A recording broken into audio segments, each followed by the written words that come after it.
Cuckoo, a psychological horror tale inspired by Arab folklore, rooted in Islamic values, crafted for storytelling with a terrifying atmosphere and a shocking ending. Part 1. The house that watches in the mountains of northern Morocco. Nestled in a forgotten village half swallowed by the fog, there stood a crumbling French-style manor known as Dar al-Ajam, the house of the foreigner. No one had lived there in decades. The last owners vanished in the 1970s. Villagers believed the house breathed at night, but to Youssef, a 33-year-old teacher from Fez, it was the perfect escape. Recently divorced, burdened by debt and grief, Youssef sought silence. So when his estranged uncle offered him the manor for a year free of charge, he accepted without hesitation. "Don't touch the cuckoo clock in the attic," his uncle warned. "It keeps the house awake." Youssef laughed it off. "It's just a clock." Part 2. The clock. The house groaned with age, but it was livable. Thick cedar doors, dusty velvet curtains, rooms filled with antique furniture, each piece haunted by the fingerprints of history. On the first night, Youssef performed wudu, prayed Isha, and placed his Quran beside the bed. He was not particularly devout, but in strange places, he found comfort in recitation. At 3 a.m. he heard it cuckoo ... cuckoo ... cuckoo ... The sound came from the attic, but he hadn't gone up there yet. Part 3. The stranger in the mirror. By the third night, things began to shift. Mirrors fogged up with breath, though the air was dry. The house creaked in response to Youssef's footsteps, as if mimicking him.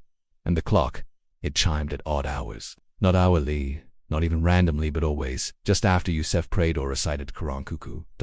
And each time, it sounded closer. On the fifth night he dared to approach the attic. The stairs were steep, narrow, as if the house didn't want him to go, but curiosity led him. At the top, in a low-ceilinged room filled with cobwebs and books, stood a massive wooden cuckoo clock, unlike any he'd seen.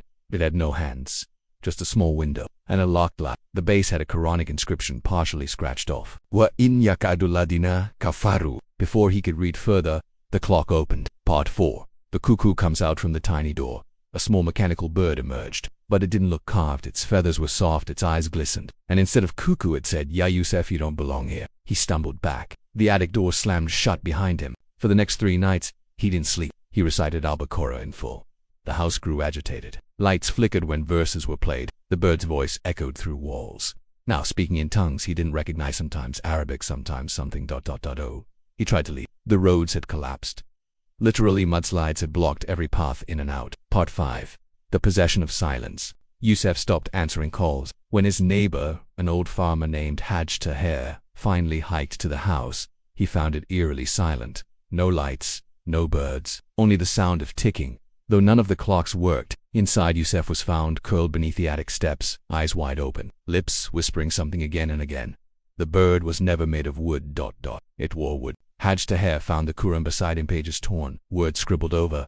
The cuckoo clock gone, replaced with a mirror, and in that mirror, for just a second, Haj Taher swore he saw a second version of himself, smiling. Part 6. The truth revealed. Back in Fez, a scholar, Rushia and Olgin Taliz, examined the house's history. According to his findings, the cuckoo clock had been gifted by a colonial officer who practiced dark Sufi deviations, binding a jinnia of imitation into a wooden form to spy on those who entered the house. It would mimic, learn, and eventually replace the one it watched. Youssef had become its final mirror. He wasn't missing. He was still there, but the one walking, talking, answering neighbors now wasn't him. Epilogue. Cuckoo. A year later, Dar al-Ajam is rented again. The new tenant is a young French researcher writing a book on Moroccan folklore. She meets the friendly former tenant Youssef, who helps her settle in. Quiet, polite, always smiling. But every night, just after she finishes her prayers, ... Cuckoo ... The end.